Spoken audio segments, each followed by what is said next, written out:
네, 시간 예배 자리에 오신 여러분들을 주의 이름으로 환영합니다. 오늘 말씀은 너무나 유명한 본문이죠. 나중에 사도 바울이 되는 사울의 회심 장면이 오늘 우리가 읽은 본문입니다. 여러분, 이 이야기가 유명한 데는 이 사건이 인상적이기도 하지만 성경에 이 장면을 기록한 본문이 여러 번 나오기 때문이에요. 사도행전만 해도 똑같은 이야기를 3번 반복해서 얘기하고 있습니다. 아니, 뭐가 그렇게 중요해서 누가는 사도행전이라고 하는 책을 기록할 때 이 사울이 예수를 만난, 다메섹 도상에서 예수를 만난 이 사건을 3번이나 반복해서 기록해 놓았을까요? 거기 뭔가 대단한 기적이 일어나서, 아니면 거기 대단한 신비한 일이 일어나서, 그날 주어졌던 계시가 뭐 놀라운 계시가 있어서 그랬던 것일까요?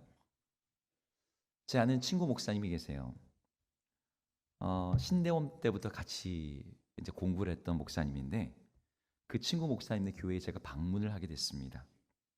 예배를 드리는데 그 담임 목사님께서, 이제 그때는 부교육자여서 담임 목사님이 설교를 하시는데 설교 중에 자기 간증 예화를 하시는 거예요. 근데 그 간증이 참 은혜로웠습니다. 오늘 말씀이 너무 좋았다고 우리 친구, 그 교회 섬기는 부교육자에게 얘기를 했더니, 자기가 이 교회에서 2년 동안 지금 사역하고 있는데 오늘 들었던 저 예화를 한 20번쯤 들었다고 하는 거예요. 근데 20번쯤 들었는데 어느 순간 처음에 이 목사님이 이 예화를 할 때마다 특징이 뭐냐면, 그 이야기를 지금까지 한 번도 얘기하지 않으신 것처럼, 처음 말하는 것처럼, 그 자기가 이 이야기를 어디 다른 곳에서 들었었나? 근데 3번, 4번 들으니까 그 얘기인데, 그 얘기 어떤 얘기냐면 이 목사님께서 어떻게 예수님을 만났는지에 대한 이야기인 거예요. 근데 자기가 이제 20번쯤 듣고 나니까 이제 그 레파토리를 다 알잖아요. 근데 어느 순간부터 너무 마음에 이 존경하는 마음과 감동하는 마음이 들었답니다. 우리 목사님도 목사님이지만 그 자리에서 한 100번쯤은 들었을 우리 성도님들, 그 예수님 만난 이야기를 100번 얘기하는데 100번 다 처음 얘기하는 것처럼 얘기하는 거죠. 왜 그럴까요? 그날의 그 감격이, 그날 하나님을 만났던 그 은혜가 너무 놀라워서 그 얘기를 할 때마다 이분이 처음 얘기하는 것처럼 막 그런 얘기를 하는 거죠. 오늘 사도 바울도 그런 걸까요? 사도 바울 이야기를 보면은 내용이 아주 간단합니다. 예수님이 다메섹으로 가고 있던 이 사도 바울, 사울이었죠. 사울에게 나타나셨어요. 그리고 사울은 땅에 엎드러졌고 주님의 음성을 듣게 되었습니다. 겉으로 드러난 거 보면 이거의 전부예요. 그런데 이 사건을 교회가 계속해서 반복해서 읽고 기억할 만큼 중요한 이야기다. 그래서 사도행전에만 3번이 기록되어 있고 사도 바울의 서신서에도 이 장면에 대한 언급하는 내용이 계속해서 나옵니다. 이 사건이 중요한 이유가 몇 가지가 있어요. 첫 번째 이유는 이 사울의 회심이 예수님의 말씀, 곧 땅끝까지 이르러 나의 증인이 되라고 하신 그 말씀이 이제 이 세상에서, 역사 속에서 어떻게 시작되는지를 보여주는 계기가 되는 사건이었거든요. 사울이 예수를 만난 그 사건을 계기로 주의 복음이 땅끝으로 나가기 시작합니다. 하나님의 말씀이 세상 가운데서 어떻게 성취되는가, 그것이 사울의 회심을 기점으로 일어나는, 그러니까 하나님 나라가 땅끝으로 나가는 선교의 획을 긋는 시점이었어요. 하지만 누가가 이 장면을 기록하고 있는 또 다른 이유가 있는데, 그것은 이 사울의 회심 사건이 예수님을 거부하고 심지어 복음을 적대했던 사람들이 어떻게 예수 그리스도를 믿고 그분의 제자가 되어 그분의 사명을 감당하는 증인으로 살게 되는지, 그 변화의 장면을 보여주는 장면이기 때문에 이 부분을 반복해서 기록해 놓고 있는 거죠. 예수님을 모르는 사람들도, 예수님을 적대하는 사람들도 하나님이 그들을 어떻게 만나주시는지, 어떻게 그들을 돌이키시는지, 복음이 한 사람의 삶을 어떻게 변화시키는지 이 장면이 보여주는 거예요. 여러분, 우리가 예수님을 믿게 되었지만 우리가 어떻게 예수님을 정확히 구체적으로 믿게 되었는지, 우리의 영적인 출생에 대해서 우리는 잘 모를 때가 많습니다. 어느 순간 내가 보니까 예수를 믿고 있어요. 어느 순간 보니까 내가 교회 안에서 벌써 이 자리까지 왔어요. 여러분, 어린아이가 자신의 출생 장면을, 탯줄을 어떻게 잘랐는지, 그날 간호사는 어떤 옷을 입었는지 아무거 기억 못하죠. 우리도 마찬가지예요. 그런데 그 출생 장면을 다른 관점에서, 아니면 다큐멘터리든지 아니면 부모님의 영상 촬영이든지 무엇인가를 통해서 보게 되면, 아, 나도 이렇게 태어났겠구나. 우리는 그걸 통해서 자신의 출생에 대한 이해를 하게 됩니다. 이런 출생에 대한 이해가 우리 성장에 뭐 그리 대단한 영향을 주지는 않을 수 있지만, 우리의 영적인 출생에 대한 이해는 우리가 예수님을 따르는 일에 있어서 굉장히 중요한 밑그림을 그려줘요. 저는 이 바로 두 번째 관점에서 오늘 사도 바울의 회심 이야기를 함께 보고자 합니다. 자, 여기 나오는 주인공 사울, 여러분 다 아시는 사람입니다. 이 사람에 대해서는 성경에 여러 자리에서 얘기하지만 사도 바울이 자기를 직접 소개한 구절이 하나 있습니다. 우리 빌립보서 3장 4절 6절인데요. 이 본문을 함께 읽어보겠습니다. 읽겠습니다. 시작. 그러나 나도 육체를 시해할 만하며 만일 누구든지 다른 이가 육체를 시해할 것이 있는 줄로 생각하면 나는 더욱 그러하리니 나는 8일 만에 할례를 받고 이스라엘 족속이요 베냐민 지파요 히브린 중에 히브린이요 율법으로는 바리새인이요 열심으로는 교회를 박해하고 율법에 의로는 흠이 없는 자라. 여러분, 바울이 자신을 쫙 이렇게 소개를 하고 있습니다. 육체로 볼 때 신뢰할 만한 사람, 8일 만에 할례를 받은 정통 이스라엘 지파 중에서도 베냐민 지파, 히브리인 중에 히브리인, 율법에 의르는 흠이 없는 자, 바리새인으로서 가말리아의 문화에서 수학한 자.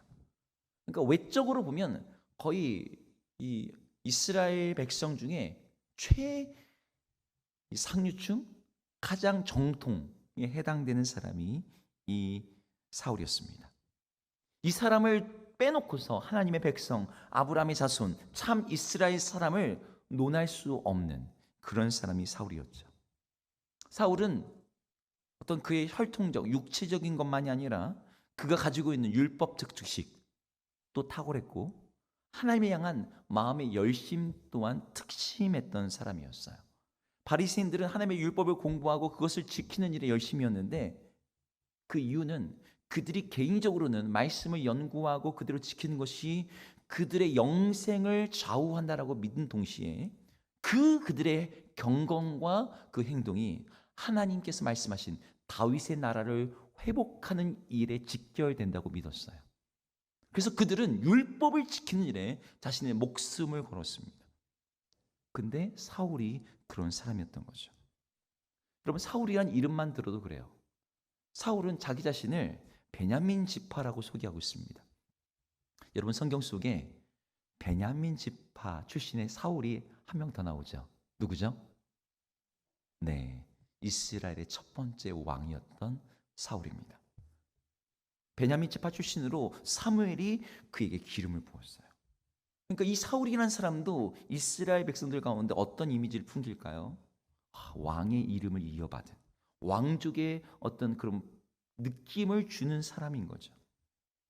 근데 그렇게 완벽해 보이는 이 사울이 오늘 사도행전에서는 어떻게 묘사되고 있냐면 1절에서 완전히 다른, 긍정적인 모습이 아니라 굉장히 부정적이고 또 아주 폭력적인 모습으로 나타납니다. 1절 한번 읽어보겠습니다. 읽겠습니다. 시작. 사울이 그의 지체들에게 대하여 여전히 제사장에게 가서, 여기 보니까 위협과 살기가 등등했다고 말합니다. 예수를 믿는, 예수님의 그리스도라고 말하고 있는 그런 사람들에 대한 적개심이 얼마나 강했는지 이 살기가 몸에서 풍겨 나왔어요. 여기 살기가 등등했다, 이 말은 여기 숨을 쉴 때 이런 어떤 표현입니다.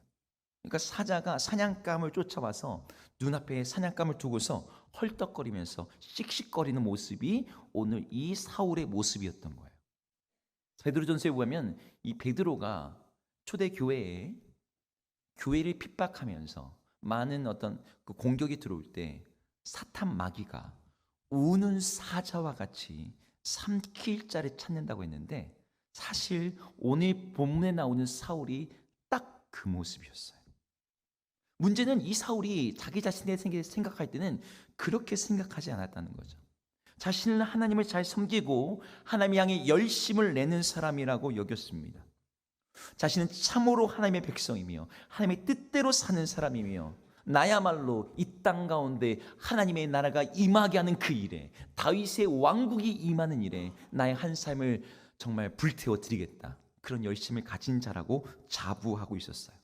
이런 상황에서 그의 입장에서 봤을 때 십자가에 달려 죽은 목수 출신의 나사렛 예수, 아니 그 예수가 구약의 선지자들이 예언했던 하나님이 세우시겠다라고 하는 그 메시아와 그 왕, 이건 너무 말도 안 되는 이야기인 거죠.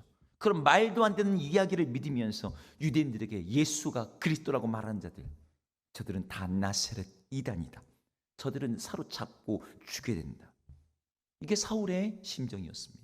그래서 사울은 그 생각을 가지고 실제로 행동으로 옮겨갑니다. 오늘 2절에 보면은 사울의 행동이 나오는데 2절도 읽어보겠습니다. 시작. 다메섹 여러 회당에 가져갈 공문을 정하니 이는 만일 그 도를 따르는 사람을 만나면 다윗 마룩나고 결박하여 예루살렘으로 잡아오려 함이라. 아멘. 지금은 사울이 어딜 가고 있습니까? 다메섹이라는 도시를 가고 있어요. 시리아 내전이 일어난 다메스쿠스. 당시 다메섹은 고대 도시 기준으로 30만 명이라는, 지금으로는 뭐 대단치 않은 숫자일지 모르지만 고대의 30만 명, 로마시가 80만 명에서 120만 명 됐다 그러거든요.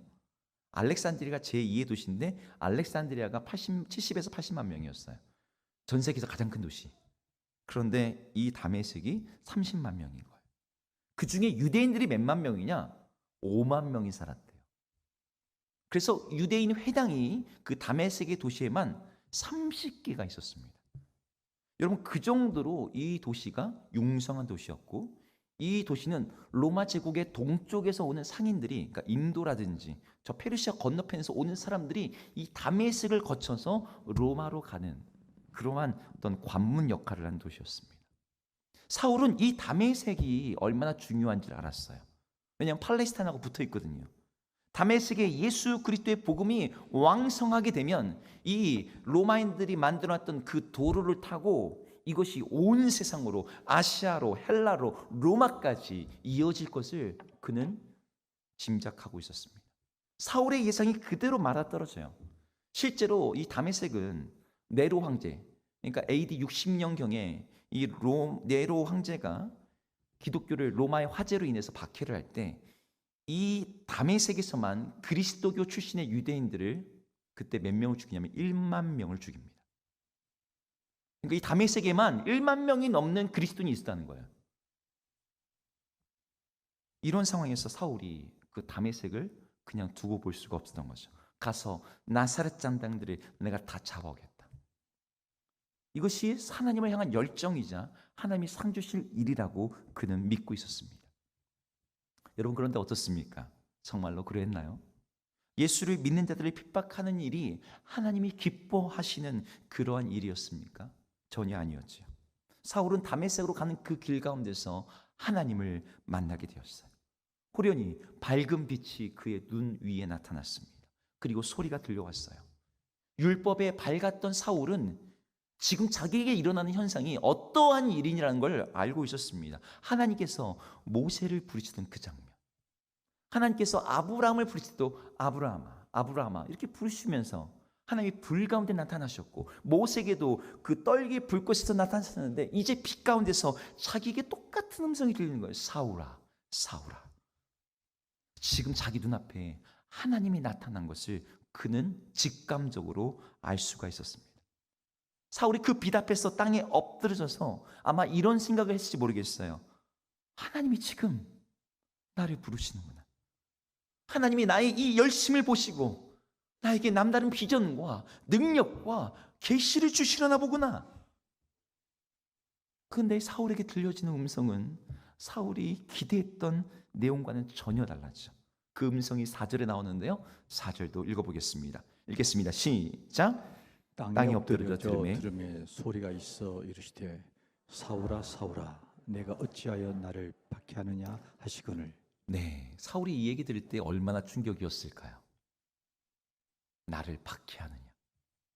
지금 사울이 하고 있는 일은 나사렛 예수를 믿는 이들을 잡아 가두는 일이고, 이것은 내가 그냥 개인적으로 하는 일이 아니라 하나님을 위해서 하는 일이라니까. 그렇게 믿고 있었는데 지금 하나님에게서 들려오는 음성은 네가 어찌하여 나를 박해하느냐. 너무 이상한 거죠. 아니, 제가 박해하다니요. 저는 주님을 위해서 살고 있습니다. 주님을 위해서 일하고 있습니다. 주님을 위해서 헌신하고 있습니다. 주님을 위해서 이 긴 여정을 가고 있지 않습니까? 그런 나에게 하나님이 이렇게 말씀하셔야지 맞지요. 네가 어찌하여 나를 위해 이렇게 수고하고 있느냐. 기특하구나. 귀하구나. 이런 음성이 들려야지 맞는데 정작 들려온 음성이 그런 거예요. 네가 어찌하여 나를 박해하느냐.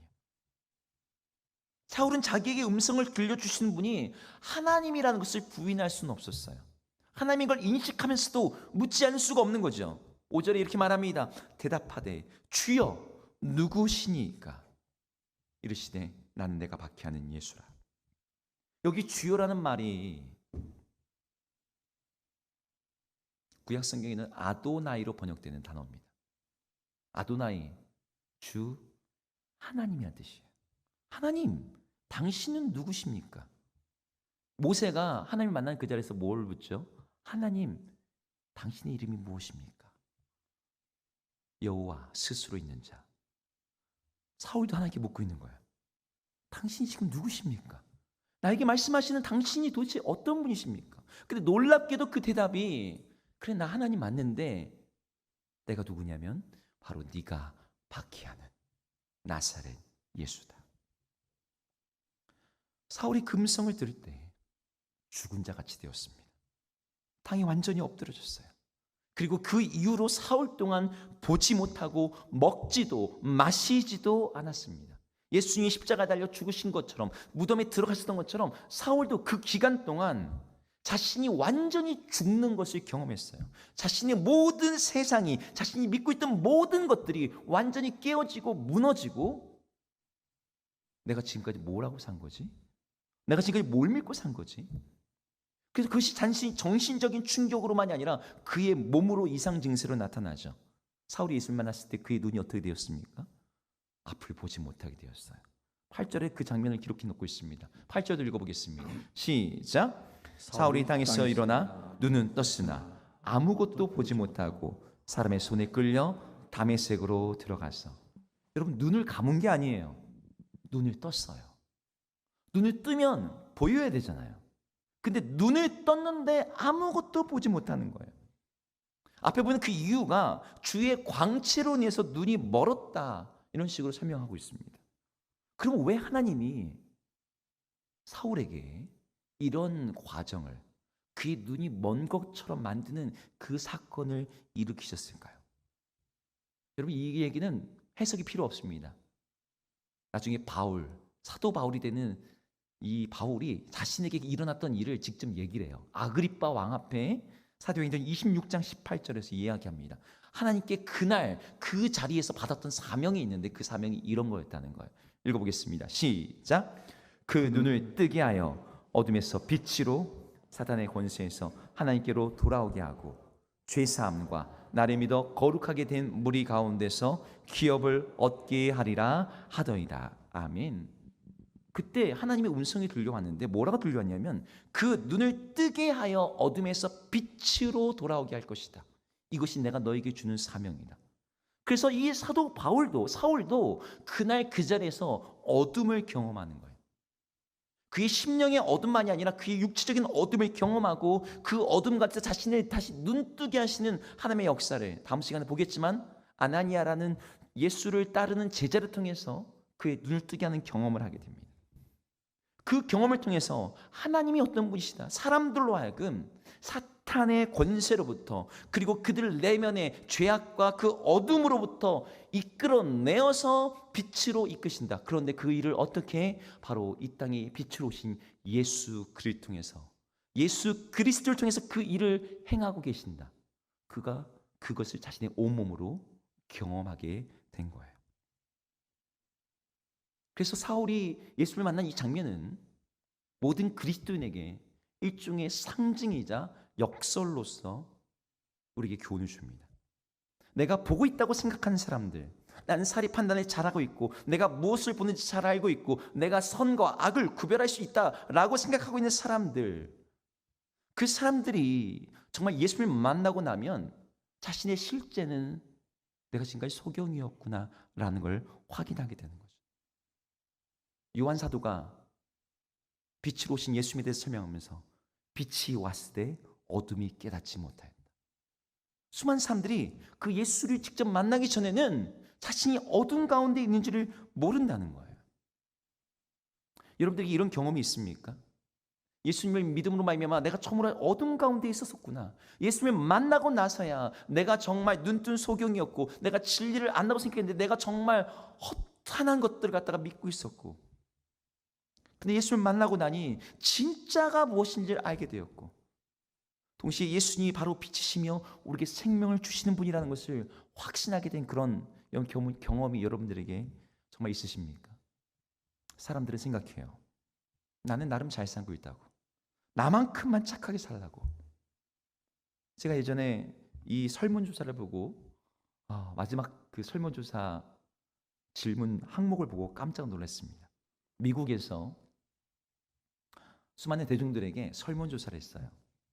이 사람이 천국에 갈까요? 지옥에 갈까요? 여러분의 의견을 진짜 갈지 안 갈지 그거는 모르겠고 여러분의 의견을 한번 올려주세요. 미국의 유명한 정치인들 이름이 거기 있는 거예요. 정치인들 딱 보면서 마음에 안 들어? 그래서 딱 조사를 해봤더니 한 50% 정도가 이 사람은 천국 갈 것 같다, 이렇게 투표를 했습니다. 유명한 스포츠 스타들, 그 당시 마이클 조단이라든지 뭐 이런 사람들이 유명했다고 합니다. 이 사람은 천국 갈까 하니까 60% 나왔대요. 그 당시에 노벨 평화상을 받은 신실한 한 여성이 있었습니다. 마더 테레사. 여러분 들어보셨죠? 마더 테레사는 천국에 갈까 안 갈까? 사람들에게 설문조사를 했더니 70%가 나왔답니다. 그런데 여러분 제일 높은 퍼센트, 이 사람은 천국에 갈 거야, 90% 정도가 나온 사람이 있었어요. 그럼 누군지 아세요? 누군지 아세요? 나는 천국에 갈 것 같다는 거예요. 다른 사람은 못 가도, 남들은 못 가도 나는 천국에 갈 거야. 자기에 대해서 묻는 항목에는 대부분이 당신은 천국에 갈 것 같습니까? 난 갈 것 같아. 난 나름 착하게 살고 있어. 여러분 보통 사람도 그렇게 생각하는데, 여러분 사울 같은 사람은 더 그런 생각이 강하지 않았겠습니까? 그냥 착하게 사는 정도가 아니라 이렇게 열심을 내면서 주님을 위해서 자신의 시간과 몸과 마음과 모든 걸 다 기울이고 있으니, 여러분 교회 안에 있는 사람들이 그렇죠. 종교적 열심히 있는 사람들은 더욱더 그런 마음이 강해집니다. 그런데 정말로 참으로 예수님을 만나게 되면 그런 생각이, 그런 자기 의가, 자기 확신이 깨어지는 걸 경험하게 돼요. 아니구나, 내가 착해서, 내가 뭔가를 많이 해서, 내가 뭔가 대단한 어떤 행동과 열심을 보여서 내가 하나님 나라에 갈 수 있는 게 아니구나, 하나님의 백성이 될 수 있는 것이 아니었구나. 나는 내 속에는 옳은 대로 살았고 하나님이 세우시는 구원자를 할 수만 있으면 거부하고 거절하고, 그런데 우리 주님이 나를 불쌍히 여겨주셔서 그런 나를 여전히 붙잡고 계셔서 나를 끌고서, 나를 붙들고서, 나를 안고서 가고 계시는구나. 내가 죄인이었구나, 내가 죽일 놈이었구나, 내가 하나님을 반대하고 있구나. 이것이 예수님을 정말로 만난 사람들의 고백인 거죠. 여러분 이 깨달음, 이 변화, 이것이 없이 그 누구도 예수님을 만났다라고 말할 수가 없습니다. 이것은 회심의 기초가 되는 아주 기본적인 자각이에요. 내가 이 정도 하니까 하나님이 나를 사랑하시겠지, 나를 인정해 주시겠지라는 마음으로 믿음 생활, 신앙 생활을 만약에 지금 하고 계신다면 여러분들은 진정으로 예수를 만난 게 아닙니다. 사실 저는 이곳에 계신 모든 분들이 빛 가운데 계신 예수를 만난 분이라고 그렇게 생각해요. 하지만 혹여나 이 분명한 회심의 체험이, 자신의 죄인됨에 대한 분명한 자각이 하나님 앞에서 그분의 구원과 그분의 은혜가 아니면 나에겐 아무런 소망이 없습니다라고 하는, 여러분 이런 절박함과 간절함이 만약에 희미해지셨다면 이 시간 다시금 우리 주님의 빛 앞에 서시기를 주 이름으로 축복합니다. 사울이 다메섹으로 가는 길에서 그 빛을 보았던 거죠. 그리고 그 가운데서 주님의 음성을 들었던 것처럼 지금 우리들에게도 예수 그리스도께서 주의 말씀을 통하여 주의 성령을 통하여 우리 가운데 계속해서 빛을 비춰주시는 그 조명이 필요한 거예요. 그렇지 않으면 어느 순간 우리의 마음이 강팍해지고 완악해져서 내가 내 힘 가지고 이만큼 한 거지. 어느 순간 거기로 돌아가 있어요. 제가 정말 좋아하는 예화가 있습니다.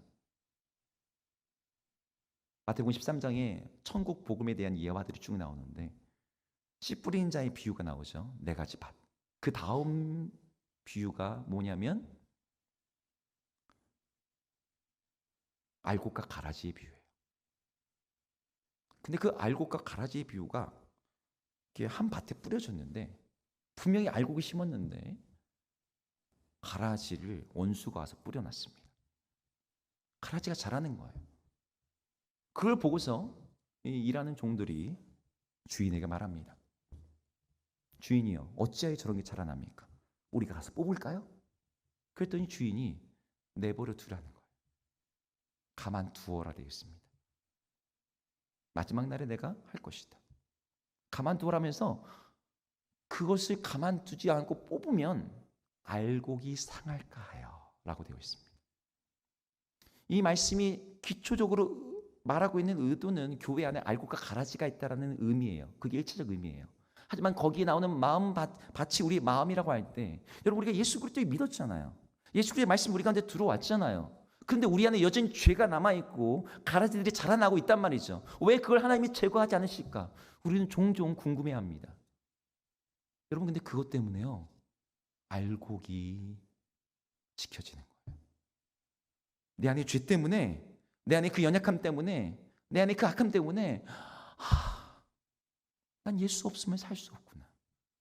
그분의 은혜 아니면 내가 하나님 앞에 구원받을 수 있는 자격이 없는 자구나. 매번 그 가라지가 우리로 하여금 깨닫게 만듭니다. 나중에 사도 바울이 된 사울은 에베소 교회에게 이렇게 편지를 합니다. 에베소 5장 8절인데요. 함께 읽어보겠습니다. 읽겠습니다. 시작. 너희가 전에는 어둠이더니 이제는 주 안에서 빛이라. 빛의 자녀들처럼 행하라. 아멘. 여러분 이게 낱말이 아니라 자기 말이었죠. 사울이 어둠 가운데 있었죠. 그런데 그 어둠이었던 자신이 이제 주 안에서 빛이 되었어. 그래서 빛의 자녀처럼 행하라. 사울은 이제 이 사건을 계기로 이후로 열방의 빛이 됩니다. 사도 바울이 되어서 열방 가운데 예수 그리스도의 빛을 비추는 사람이 되었어요. 그리고 친히 그의 삶으로 예수 그리스도의 그 빛을 세상에 비추는 것이 어떠한 삶인지를 보여줍니다. 어떻게 이 빛을 비출 수 있습니까? 얼굴에 광이 나는 화장품 바르면 비칠 수 있습니까? 바로 그 뒤에 구절에 사도 바울이 구체적으로 그 빛을 비추는 방법을 얘기하고 있어요. 빛의 열매는 하면서 나오는 말씀인데요. 9절부터 11절 같이 읽어볼게요. 읽겠습니다. 시작. 빛의 열매는 착함과 의로움과 진실함이 있느니라. 그를 기쁘게 할 것이 무엇인가 시험하여 보라. 너희는 열매 없는 어둠의 일에 참여하지 말고 도리어 책망하라. 네, 여기 보니까 빛에 행하는 것. 그 모습이 어떤 것이냐? 모든 착함과 의로움과 진실함이 있다. 주를 기쁘시게 할 것이 무엇인지를 생각하고 시험하는 것. 어둠의 일에 동참하지 않는 것. 이것이 빛의 자녀로서 살아가는 삶이라고 얘기하고 있어요. 우리 하나님은 은혜로우신 분이에요. 그분은 자기를 핍박하고 반대하고 주님의 몸된 교회를 박해하는 사울까지도 만나시고 그에게 빛을 비춰주시고 그의 어둠을 밝혀주시고 그를 돌이키시는 하나님이신 줄로 믿습니다. 그분이 자기를 찾는 자들에게, 자기를 구하는 자들에게 여러분 이 빛을 비춰주시지 않을까요? 여러분 신앙생활 하는데 하나님의 음성이 안 들려와요. 말씀을 듣는데 계속 잠만 오고 졸음만 오고 마음이 어두침침합니다. 말씀이 내 마음속에 하나님의 음성으로 들려오지 않아요. 여러분 그런 영적인 침체가 우리에게 올 때가 있습니다. 사람은요 항상 이렇게 있을 수는 없어요. 그런데 하나님께 구하면 하나님이 그들을 외면하시고 방관하지 않으세요. 우리 가운데 빛으로 오신 그분께서 다시 우리에게 빛을 비춰주시고 우리에게 주님의 음성을 들려주시고 우리의 어둠 가운데서 하나님의 밝음을 보여주십니다. 이란이라는 나라, 기독교 복음을 공식적으로 전하는 게 금지된 나라고 복음을 전하는 것은 국가 반역죄로 해당된 나라입니다. 근데 그 나라에 지금 전 세계에서 가장 높은 복음화율이 뭐 작년, 재작년 계속이에요. 회심률이 전 세계 지금 1위입니다. 계속. 근데 그 사람들이 어떻게 회심했느냐 물어보면은 3위가 위성TV, 2위가 쪽복음, 1위가 뭐예요? 꿈에서 예수님 만나서요. 이란에 있는 수많은 사람들이 어떻게 예수님을 믿고 돌아왔느냐? 꿈속에서 자신에게 나타나신 그 예수님을 만나고서. 여러분, 이란에서 그렇게 만나주신 그 예수님이 뭐 한국에서는 안 만나주십니까? 그분이 지금 우리에게도 빛을 비춰주고 계세요. 이 말씀 나누고 나서 곧장 찬양할 찬양이 있는데요. 은혜 아니면이라는 찬양이에요. 근데 이 찬양의 가사가 이렇습니다. 혹시 보여줄 수 있으면 보여주세요. 어둠 속 헤매이던 내 영혼 갈 길 몰라 방황할 때. 사울이었죠. 주의 십자가 영광의 그 빛이 나를 향해 비추어 주셨네. 주홍빛보다 더 붉은 내 죄 그리스도의 피로 씻기어 완전한 사랑 주님의 은혜로 새 생명 주께 얻었네. 은혜 아니면 나 서지 못하네. 십자가의 그 사랑 능력 아니면 나 서지 못하네. 여러분, 이 고백이 이 노래를 작사한 사람만의 고백입니까? 아닙니다. 우리 모든 믿는 자들의 고백인 줄로 믿습니다. 우리 모두가 사울 같은 사람들이었어요. 하나님을 향해서 열심히 일하고 이 정도면 잘 믿고 있다고 나만큼만 신앙생활하라고 그렇게 생각했는데 정말 예수님을 만나고 나면 그분을 더 깊이 만나고 나면 그 빛이 내 안에 어둠을, 내 안에 죄악을, 내 안에 자기 중심성을 계속해서 보게 만드는 거죠. 여러분, 저는 간증을 들을 때 가끔씩 아니, 저 사람이 믿는 예수님은 도대체 어떤 예수님이길래 저런 삶을 살 수 있을까? 내가 과연 똑같은 예수님 믿고 있는 게 맞나? 우리에게는요, 지금까지 믿었고 만났던 그 예수님 그 너머에 더 위대하시고 더 크시고 더 놀라우신 그분을 다시금 경험하고 만나고 그분의 빛의 조명이 필요합니다. 여전히 주님을 위한다고 하면서도 주님의 뜻보다 내 뜻이 앞서고 주님의 왕되심에 굴복하기보다도 세상 나라를 쫓아가기 바쁜 우리 주님 포기하지 않으시고 안으시고 기다려주시고 품어주시고 끊임없이 말씀으로 성령으로 조명해 주시는 그분이 이 시간 이 저녁 우리에게 다시 한번 그분의 빛을 비춰주시기를 소망합니다. 시간 함께 찬양하면서 주님 우리에게 그 빛을 비춰주옵소서 함께 고백하면서 주 앞에 나가겠습니다.